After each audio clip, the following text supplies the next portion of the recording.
Teka muna mga kapatid, magnilay muna tayo. Alam mo ba na ang lobster ay hindi tumitigil sa paglaki? Hindi tulad ng ibang nilalang, sila ay nagbabago ng balat o sa Ingles, molting, habang tumatanda.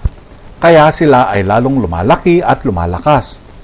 Ngunit ang prosesong ito ay masakit at nag-iiwan sa kanila ng kahinaan.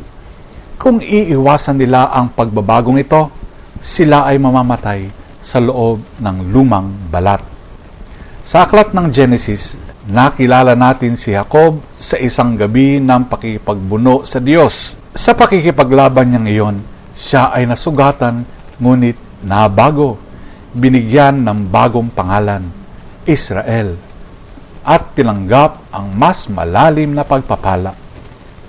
Sa sakit ng karanasan, tumibay ang kanyang pananampalataya.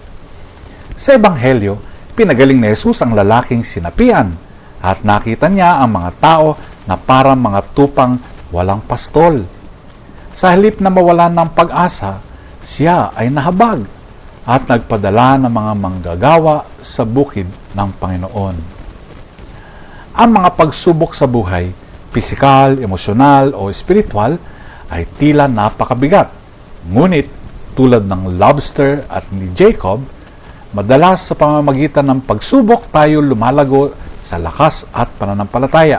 Ngayong araw, itanong po natin ang ating sarili, saan ako tinatawag na magpakatatag sa halip na tumakbo? Anong lumang balat ang kailangang bitawan ko upang ako ay lumago kay Kristo? Kapatid, huwag tayong matakot. Kasama natin ang Diyos sa ating mga pakikipagbuno at sa pamamagitan nito, may bagong buhay. Pagnilayan po natin ito. Amen.